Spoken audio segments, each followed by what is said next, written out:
이렇게 인사하면 좋겠습니다. 오늘 하나님이 내게 주신 은혜 다 당신에게 드립니다. 이렇게 인사합시다. 오늘 하나님께서 내게 주신 은혜 다 당신에게 드립니다. 한 번 더 합시다. 또 다른 사람에게 오늘 하나님께서 내게 주실 은혜 다 당신에게 드립니다. 박수 한번 합시다. 하나님은 만물의 창조자, 모든 걸 가진 분이기 때문에 주는 것밖에 모르는 하나님. 그래서 하나님의 자녀가 됐다는 것은요, 번분이 주는 사람.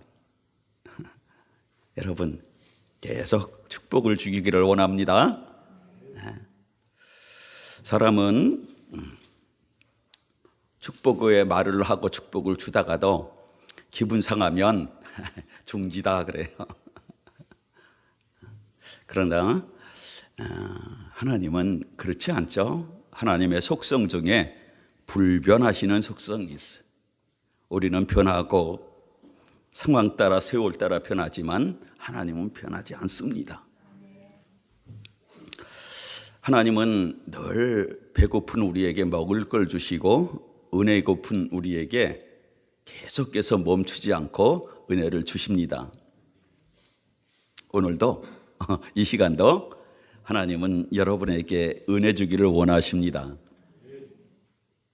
자, 그런데 이 땅에 은혜 없어도 하나님의 도움 없어도 살 수 있는 사람이 있을까요?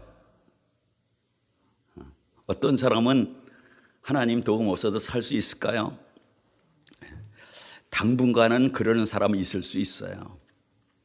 지금 탄핵 정국이 이제 탄핵이 결정이 돼서 그 나머지 절차가 진행되는 것을 이렇게 보십시오. 깨닫는 게 뭡니까? 대통령 되는 것도 중요한데 감당할 능력이 있는 게 중요해요. 국회의원 되는 것도 중요한데 국회의원 노릇 잘하는 것도 정말 중요해요. 가장 되는 것도 중요한데 가장 노릇 해야죠. 무엇이 되는 것보다 중요한 것은 그 일을 잘하는 거예요. 그런데 알다시피 우리가 늘 지켜보는 것처럼 뭐 경제계 여러 계통이 있는데 정치인들의 평가 점수는 늘 낮아요. 우리나라 정치인들의 평가 점수가 다 낙제점이. 무슨 말입니까? 그분들 하나님의 은혜에 있어야 돼요. 백성에게 신뢰를 회복해야 합니다. 은혜 없는 사람은, 은혜가 필요 없는 사람은 정말 없어요. 믿는 사람, 지금 예수 믿었더니 좋은 일이 막 생겼습니다. 그러면은 이제는 하나님 은혜 없어도 난 다 배불러요. 그냥 살면 됩니까? 그렇지 않아요. 아침을 맛있게 먹어와도 점심을 또 먹어야 되고 점심 한 끼 건너뛰면 저녁은 또 먹어야 돼. 한 끼 하루 일식하는 사람은 다음 날 되면 또 먹어야 됩니다. 하나님의 은혜가 우리 영혼을 살리는데 우리는 계속 은혜를 먹고 살아야 되는 줄로 믿습니다. 그런데 모든 사람을 향해서 하나님의 은혜는 항상 열려 있어요. 하나님께서 뭐라고 그러시냐면 믿는 자 불신자에게 모두 햇빛을 주고 비를 내리는 것 같이 하나님은 만인을 사랑하고 은혜를 베푸세요. 더욱이 믿는 자 모두를 향해서 하나님은 그의 신실하신 약속을 따라 은혜를 베푸세요. 근데 대화해보면 또 경험한 것을 이야기하면 여러분 항상 은혜가 가득하고 은혜 받고 살아갑니까? 그렇지 못해요. 기본적으로 나 예수 믿어 그런 언약 안에는 있지만 사는 순간순간 그때그때 필요한 은혜가 있어요. 근데 항상 받지는 못해서 마음이 이렇게 간절해질 때가 있는 것이 정상입니다. 그러면 어떻게 하면 하나님의 은혜를 계속 누리고 배부르고 흘려보내고 항상 기쁘고 정말 항상 기뻐하라고 그랬는데, 무슨 일이든 보면 범사에 감사하라고 그랬는데 할렐루야 감사합니다가 막 연방 나오고 그렇게 해서 할 수 있을까? 오늘 말씀 통해서 하나님이 우리에게 은혜 주시고 믿음 주시길 원하는데 꼭 은혜 받고 믿음 자라기를 원합니다. 오늘 성경 같이 읽은 내용을 어떤 내용이냐 한마디로 설명하라고 그러면 마지막 절이에요. 마지막 절 한번 읽어봅시다. 54절 시작. 이것은 예수께서 유대인에서 갈릴리로 오신 후에 행하신 두 번째 표적이니라. 아멘. 오늘 말씀의 내용이 뭐냐 하면 예수님께서 유대에서 갈릴리로 오신 후에 행하신 두 번째 표적 이야기예요. 어떤 사람은 이 표적이 갈릴리 가나 그 지역에서 그 지방에서 일어났는데 예수님이 공생의 첫 번째 갈릴리 가나 결혼 잔치하는 집에서 표적을 일으켰으니까 요거 예수님이 공생애 중에 두 번째구나. 아닙니다. 예수님은 갈릴리 가나 혼인잔치가 공생의 첫 번째 표적은 맞지만 많은 표적을 행하셨어요. 그런데 예수님이 예루살렘 갔다가 유대 지역을 들러서 다시 갈릴리로 와서 표적을 행했어요. 그리고 첫 번째가 있고 요게 두 번째고 뒤에 순서가 또 있어요. 그런데 하나님의 성령이 요 두 번째만 딱 뽑아서 기록을 한 거예요. 왜 기록했을까요? 이유와 목적이 있으니까 요 두 번째만 기록을 한 겁니다. 54절 말대로 예수님은 유대에서 갈릴리로 오셨어요. 그러면 예수님이 유대 가실 때는 왜 가셨고 유대에서는 무슨 일을 하셨나요? 앞에 성경을 보면 예수님이 유대 지역으로 간 것은 예루살렘으로 처음 가셨어요. 왜 갔나요?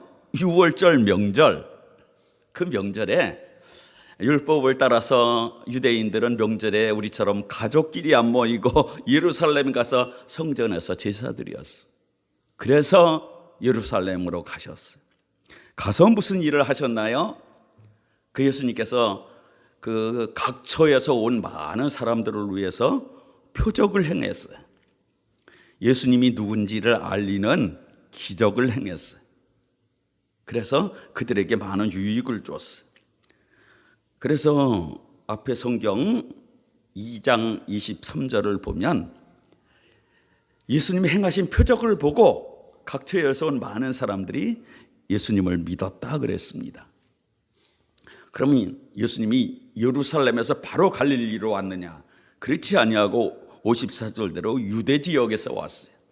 예루살렘에서 머물던 예수님이 유대 지역, 그러니까 대한민국 남쪽 이쪽 전체처럼 유대 지역은 북쪽 사마리아 빼고 남쪽 유대 지역이에요. 여기 유하시면서 말씀을 전하고 표적을 행하고 하면서 믿는 자들에게 세례를 베푸셨어요. 3장 22절 보면 그 얘기가 한마디로 요약이 되어 있어요. 그러는 후에 이제 예루살렘 와서 명절 보내고 유대 지역에서 복음을 전하고 사람 믿는 사람들에게 세례 준 후에 이제 유대에서 갈릴리로 와요. 그런데 곧장 우리 차 타고 목적지 내비게이션 딱 누르고 쉬지 않고 슉 이렇게 가듯이 갔느냐? 그렇지 않았어요. 예수님이 오늘 시작절 43절을 보면 이틀이 지나마 예수께서 거기를 떠나서 갈릴리로 가시며 그럴 때 예수님이 이틀간 있다가 떠난 거기가 어디냐면 이 43절 앞에 있던 4장 내용에 사마리아 지역이 사마리아 지역. 유대에서 사마리아 지역 가서 수가성 수가마을 거기 들려서 이틀을 머물다가 그리고 거기를 떠나서 지금 갈릴리로 오신 거예요. 그런데 갈릴리로 이렇게 오시면서 곁에 있는 사람들에게 44절 증언하시기를 뭐라고 그러냐면 선지자가 고향에서는 높임을 받지 못한다 그랬어요. 나사렛도 갈릴리 지역이. 예수님 현재 갈릴리 가버나움 지역에서 사셨어요. 그래서 선지자가 고향에서 높임을 받지 못한다, 주목받지 못한다 그렇게 하셨으니까 지금 표적을 행한 예루살렘 유대 지역에서 갈릴리로 이렇게 오시면 사람들이 환영할까요, 안 할까요? 사람들이 환영 안 할 것이 예측되는 게 44절 말씀이에요. 근데 뜻밖의 다른 상황이 벌어집니다. 45절 읽읍시다. 시작. 갈릴리에 이르심에 갈릴리인들이 그를 영접하니 이는 자기들도 명절에 갔다가 예수께서 명절 중 예루살렘에서 하신 모든 일을 보았음이더라. 아멘. 아멘. 갈릴리에 이르니까, 고향에 이르니까 갈릴리 사람들이 예수님을 어떻게 했습니까? 영접했어요. 환영했다는 거예요. 아니, 선지자는 환영받지 못한다고 그랬는데 환영했어요. 왜 환영했을까요? 이 45절 후반부에 보면 이는 자기들도 명절에 갔다가 어디 갔어요? 명절에 예루살렘 갔어요. 거기서 예수님이 행하시는 모든 표적을 봤거든. 그리고 자기들도 예수님이 행하는 표적이 필요했어. 사실은 이 45절 말씀이 가르치는 게 뭐냐면 예수님이 누군가 보다 그 행한 표적 나도 필요하니까 예수님 오세요, 환영합니다 그랬다는 얘기예요. 예수를 믿을 때 사람들이 믿음의 여러 단계가 있는데 처음 단계는 대부분이요, 나 이거 필요한 것 얻으려고 예수님을 믿습니다. 절에도 가보니까 못 얻었고, 사람들에게 도움을 받아본 청하니까 못 얻었고, 또 이러저러한 방법을 애쓰고 힘썼는데도 못 얻으니까 예수님께 얻어보려고 믿는 것. 지금 갈릴리 사람들이 목적이 믿는 데 있지 않고 얻는 데 있다, 그 얘기를 하고 있는 거예요. 그래서 환영한 거예요. 예수님을 환영한 게 아니라 얻으려고 환영한 거예요. 자, 그런데 지금 쭉 예수님이 거쳐온 곳을 얘기했어요. 원래 갈릴리에 사시다가 예루살렘 가장 화려한 도시, 유대의 가장 화려하고 수도인 예루살렘에 갔다가 또 유대 지역 뭐 시골이고 뭐고 쭉 들렀다가 유대인들이 잘 가지 않고 서로 관계가 아주 안 좋은 북한 땅 사마리아족을 가서 거기 사람들을 만나고 이틀 동안 머무시다 오셨어요. 예수님이 누가 초청해서 갔습니까? 그렇지 않아. 예수님은 초청하지 않아도 막 찾아가. 지금 여러분이 앉아서 예수님 초청하지 않아도 지금 여기 막 찾아오십니다. 할렐루야. 그래서 예수님이 좋으신 분이에요. 찾아가서 이놈의 자식들하고 회초리 들지 아니하고 은혜를 베풀려고 찾아가신 거예요. 그리고 차별하지 않으셨어요. 마음에 드는 사람들에게만 은혜를 베풀고 나머지 사람들에게는 한 대씩 쪼인다 걷어차고 엉덩이 걷어차고 그러지 않고 모두에게 동일한 비와 햇빛을 내리듯이 은혜를 베푸셨습니다. 그런데 사람들은 그렇지 않아요. 살면서 실망하고 힘드는 게 뭐냐면 사람 때문에 힘든 거예요. 미국에 사는 분들이 이제 영주권 내지 시민권 가진 분들이 주류 사회를 들어가려면 모두 겪는 게 뭐냐면 차별이에요. 인종차별. 미국이 세계적인 그런 나라고 많이 섞여 사는데 다 없었다고 그러지만 아직도 인종차별을 주류 사회 속에서 느낀다 그럽니다. 미국만 그렇습니까? 우리 대한민국에도 다문화 사회가 됐어요. 그래서 탈북민도 많고, 그 다음에 뭐 중국 쪽에 있는 우리 동포들 포함해서 많은 다문화인들이 들어와서 살고 자꾸 비중이 높아지고 있어요. 그런데 하나같이 말하는 게 뭐냐 하면 현재 사는 대한민국 사람들에게 차별을 겪었다고 그래요.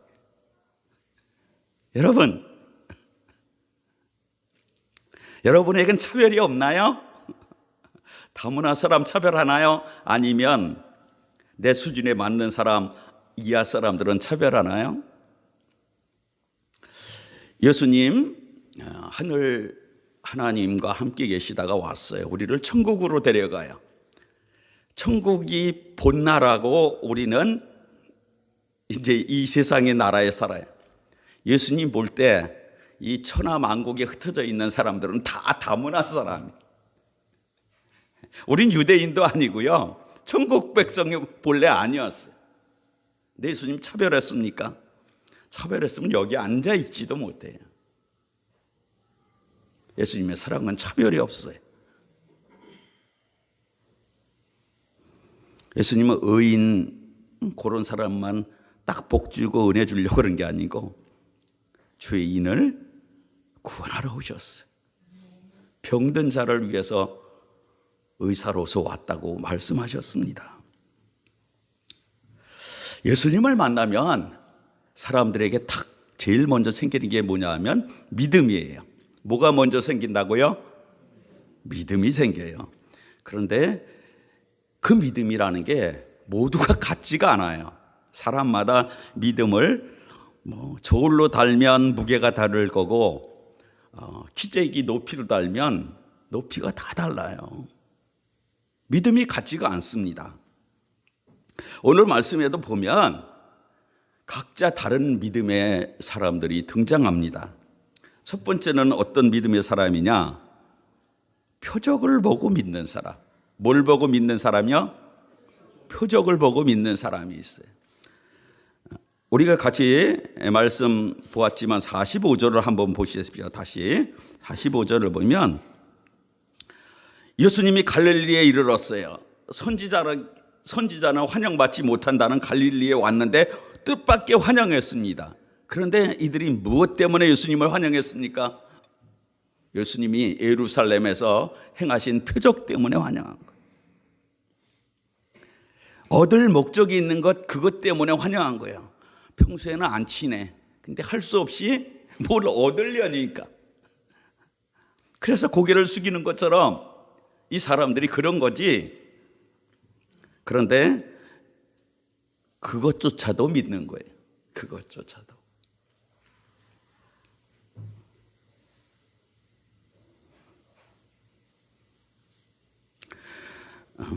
표적을 보고 믿는 사람, 대표적으로 예수님이 예루살렘 가서 표적을 일으켰을 때 대표적으로 믿은 사람은 누구냐 하면 요 3장에 나오는 니고데모예요. 니고데모.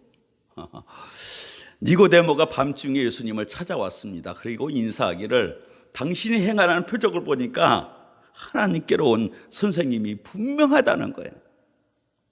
표적을 보고 믿었기에 예수님을 찾아온 사람 니고데모입니다. 갈릴리에서 지금 이들을 예수님을 환영하고 영접한 사람들도 표적 때문에 그렇습니다. 그런데 우리 아까 암송 구절로 했던 48절을 한번 보세요. 48절. 예수께서 이르시되 너희는 표적과 기사를 보지 못하면 도무지 믿지 아니하리라. 여러분, 표적과 기사를 보고 믿는 것 잘했다 그러니까 조금 남으라고 있습니까? 조금 남으라고 있어요. 조금 남으라는 거예요. 그것은 표적과 기사를 보고 믿는 것은 믿음이나 예수님이 기뻐하는 믿음 단계는 미치지 못한다는 뜻입니다. 그 얘기가 표적을 보고 믿으면 안 된다, 그 얘기는 또 아니에요. 나 급한 일 해결하고 싶어서 기도하고 있는데 그렇게 믿으면 안 된다는 그런 말이 아니에요. 만일 표적을 보고 믿으면 안 된다 그러면 예수님이 표적을 안 하죠. 안 행하죠. 성경 곳곳에서 예수님이 행하신 표적을 보고 믿었더라가 반복되고 있습니다. 예수님이 제자들도 마지막 만찬 자리에서 예수님께서 그들에게 하시는 말씀, 요한복음 14장 11절 보면 내가 아버지 안에 있고 아버지가 내 안에 계심을 믿으라. 그렇지 못하겠거든 내가 행한 일을 보고라도 내가 아버지 안에 있고 아버지가 내 안에 계심을 믿으라 그랬어요.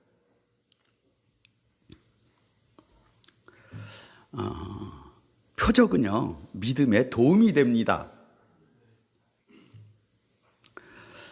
예수님의 제자 중에서 예수님이 부활하신 것을 모인 자리에 없는 거로 보지 못했던 도마는 다른 제자들에게 말하기를 나도 보기 전까지는 못 믿겠다 그랬어요. 그런데 예수님께서 다른 제자 다 믿는데 도마 한 사람 위해서 너는 뺀다 그러지 않냐고 다시 나타나서 나 봐 살았다 부활했다 보여주셨어요. 부활의 표적 보고 믿으라고, 믿음 없는 자 되지 말고 믿는 자 되라고 나타나셨어요. 사사기에 보면 여러 사사들이 있는데 사사기 6장에 기드온이 있어요. 하나님께서 그 백성의 고통, 부르짖음을 들으시고 이 기드온을 사사로 세우는데 사사의 자리에 딱 나가서 나팔 불고 백성이 모이는데 갑자기 믿음이 흔들렸어요. 불안해졌습니다. 그때 기드온이 뭐였습니까? 양털 시험이었어요. 하나님, 정말 나를 들어서 이 이스라엘 백성을 구원하신 거 맞습니까?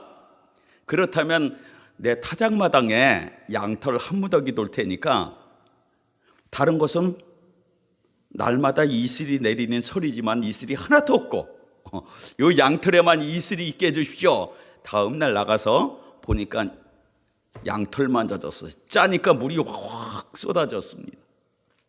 근데 혹시 누군가 갖다 물 붓나? 의심이 생겼어요. 그래서 한 번 더 기도했어요. 하나님, 반대로 할게요. 한 번만 더 할게요. 하나님, 내일은요 다 이슬이 내어서 마당이 다 젖게 하시되 용 양털만 바짝 마르게 해주세요. 다음 날 나가보니 그대로 됐어요. 하나님은 원하는 게 뭐냐면 믿음 주시는 거예요. 그래서 그 믿음 주려고 뭐 또 행하시냐면 표적을 행하세요. 믿음이 흔들흔들 합니까? 믿음이 왔다 갔다 합니까? 그러면 표적을 구해서라도 꼭 믿는 자가 되기를 바랍니다. 오늘 성경에 나오는 두 번째 사람은 어떤 사람이냐면 표적이 없어도 믿는 사람이. 말씀드렸지만 오늘 시작절 43절 보면 이틀 동안 예수님이 머무시다 거기를 떠나서 갈릴리로 왔습니다. 그 이틀간 어디 있었다고 그랬습니까? 사마리아 수가성 그 마을에 있었어요. 예수님께서 물 뚫어 나온 이 수가성 여자를 위해서 말로 하니까 물이 쫙 올라와서 분수처럼 올라와서 쏟아지는 표적을 보인 다음에 여자가 믿었나요? 그렇지 않았어요. 대화하셨어요. 그냥 이야기했어요. 그런데도 여자가 믿었습니다. 그 여자가 당신은 우리가 기다리던 그리스도 메시아군요 깨닫고는 물동이 버려두고 동네에 들어가서 사람들에게 마구 떠들었어요.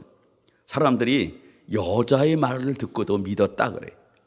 예수님이 아니고 여자의 말을 듣고도 믿고 예수님께로 왔어요. 그리고 예수님과 대화를 나눈 다음에 더 알고 싶고 더 믿고 싶어서 우리 마을에 더 머물러 주세요 요청하니까 예수님 기꺼이 그들과 이틀을 더 머물렀어요. 그리고 왔어요. 놀라운 것은요, 사마리아 지역에는 오히려 표적을 안 행했어요. 근데 그들이 다 믿었어요. 우리 읽지 않았지만 41절 42절을 한번 보세요. 성경을 가지신 분들, 예수님이 그 마물에 머물면서 말씀하시니까 그로 말미암아 믿는 자가 더 많아졌다. 믿는 자가 있었는데, 여자가 하나가 아니라 있었는데 더 많아졌어요. 또 42절 보면 그들이 예수님 떠나기 전에 뭐라고 그랬냐면, 여자에게 말하되 이제 우리가 믿는 건 내 말일 때문이 아니라 우리가 친히 예수님께로부터 듣고 예수님이 세상의 구주, 내 구주 예수 그리스도임을 믿는다 그런 거예요. 할렐루야. 사실 예수님이 가장 기뻐하는 믿음의 사람은요, 그냥 말씀만 들어도 그냥 그대로 믿는 사람, 이런 사람을 가장 기뻐하세요. 복음서, 특히 마태복음 8장에 보면 내가 이스라엘 중에서 이만한 믿음을 만나보지 못했다 이라고 칭찬한 사람 이야기가 나와요. 그 사람이 자기 하인이 중풍병이 들어가서 죽어갔어요. 그래서 예수님 앞에 나와서 내 하인의 중풍병을 고쳐달라고 그랬습니다. 그랬더니 예수님이 내가 가서 고쳐주리라. 얼마나 좋은지, 얼마나 좋은지. 내 하인의 중풍병을 고쳐주세요. 누구냐 하면 로마 백부장이었어요. 식민지에서 군인 백부장 정도의 권세를 가졌으니까 뭐 여러 가지 약을 구하거나 의사를 구해서 해봤을 거예요. 근데 안 돼서 예수님께 나왔는데, 예수님, 넌 이방인이잖아. 그러지 않고 내가 가서 고쳐주리라 그래서. 근데 그 백부장이 아이고 고마워요, 감사해요, 어서 오십시오, 음식 준비해라 이러지 아니하고 뭐라고 그랬냐면 이렇게 얘기를 했습니다. 내가 다만 이렇게 했습니다. 다만 말씀으로만 하옵소서. 그러면 내 하인이 낫겠사옵나이다 그랬어. 다만 뭐 하라고요? 말씀만 하십시오. 그러면 내 하인이 나을 것입니다. 예수님이 그때 눈이, 여기 눈 제일 큰 사람 누굴까? 눈이 커졌어요. 그러면서 주변을 돌려보면서 하는 말이, 내가 진실로 너희에게 이르노니 이스라엘 중에 아무에게서도 이만한 믿음을 만나보지 못하였노라 그랬어요. 예루살렘에서, 그 다음에 온 유대 지역에서, 또 사마리아 지역에서 전체를 다 따져도 이 백부장 같은 이 믿음 만나보지 못했다는 거예요. 그냥 예수님이 누군지 아는 거죠. 그분이 말하면 그대로 된다, 이렇게 믿은 사람, 이만한 믿음 가진 사람 만나보지 못했다. 사마리아 사람, 또 이 백부장 같은 사람은 이스라엘 백성들이 항상 천히 여기고 믿음 없다고 여기는 사람들이. 근데 놀라운 거냐, 이런 사람들이 다 믿음 칭찬받는 사람. 여러분 믿음 좋은 분이 있고 여기에서 나 믿음 좋아 그럴 분이 계시지만, 의외로 지금 교회 안 나는 분이 더 믿음 좋을 수 있습니다. 성경은 처음 된 자가 나중 된다고 그랬어. 항상 먼저 믿은 사람은 조심해야 돼요. 지금 믿음 좋은 줄 알지만 언젠가 곤두박질 치고 무시하던 그 사람의 믿음이 더 좋아질 때가 있는 거예요. 참 하나님의 은혜가 놀라운 거는요, 보세요. 우리도 이방인인데, 유대인에 비하면 우리 이방인인데, 야, 이방인들의 믿음이 더 좋은 거예요. 그러니까 우리가 믿음 좋을 기회가 언제나 있겠죠? 할렐루야예요, 할렐루야. 자, 세 번째, 오늘 예수님을 만나면 믿음을 가지는데 어떤 사람이 있느냐 하면 이런 사람이 있어요. 오늘 말씀의 주인공이 누구냐 하면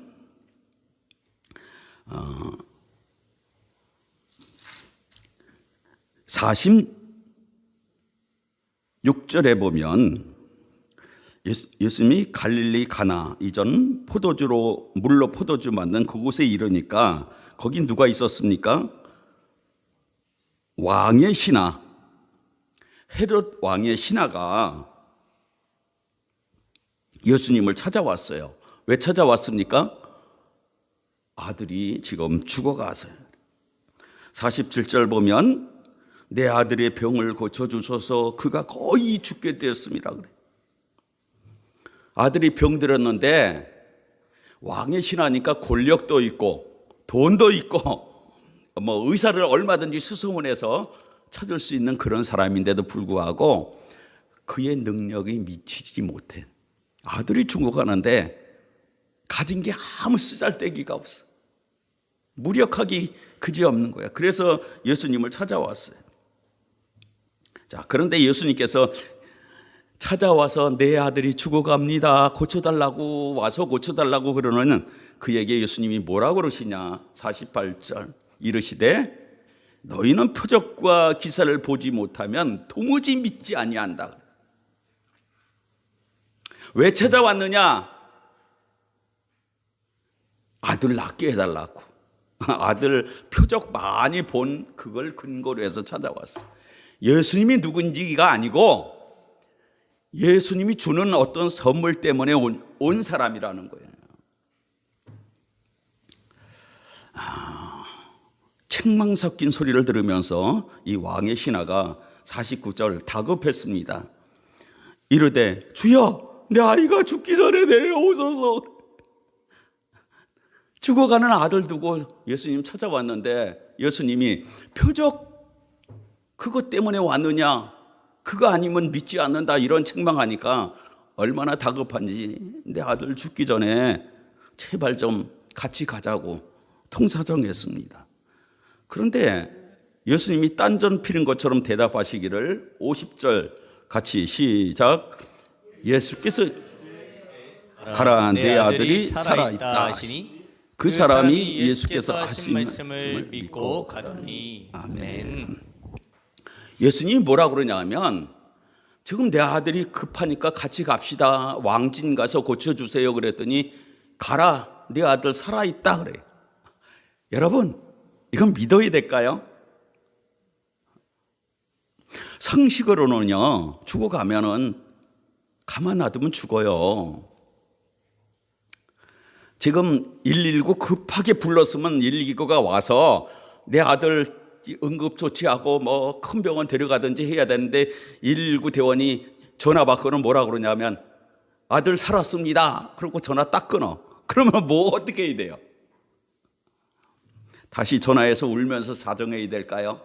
아니면 내가 왕의 신하인데 하면서 싹 힘자랑을 해야 될까요? 지금 선택의 여지가 여러 가지가 있어요. 예수님 앞에 놓고 내 왕의 신하야. 안 가면 좋지 못해. 하다못해 제자들도 한 몇 명 딱 이렇게 할 수 있어요. 그런데 이 왕의 신하가 어떻게 했습니까? 50절 마지막에 보면 예수께서 하신 말씀을 믿고 갔다 그랬습니다. 믿음은 남이 이해를 못해요. 죽어가는 아들 모든 의사 모든 약이 안 돼서 죽어가는데 예수님께서 왔더니 네 아들 살아있다 가라고 그러는데 그걸 믿고 가요? 그게 상식입니까?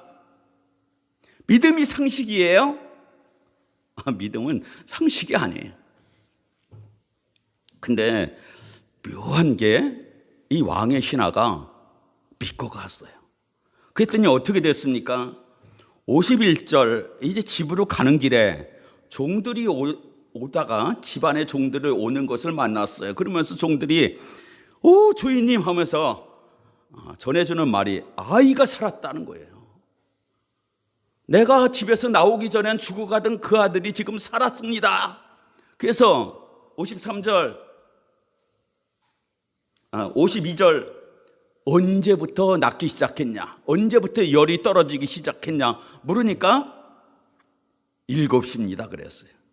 이 7시는 우리 시간대의 7시가 아니에요. 유대인 예수님 십자가에 달릴 때 3시, 그리고 어둠이 임할 때 6시, 그리고 소리를 지르고 영원히 떠나갈 때 9시.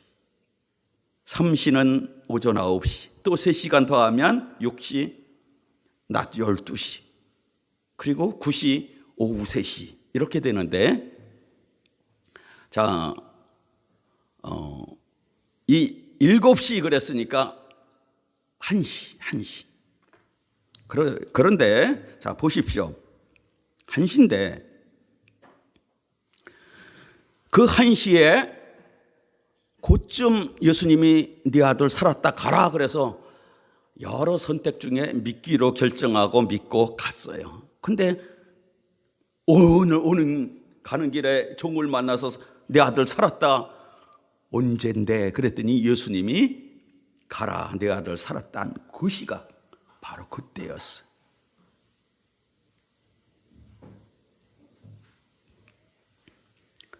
이래서 그 왕의 신하 그 아버지가 예수님 누군지를 알았어요.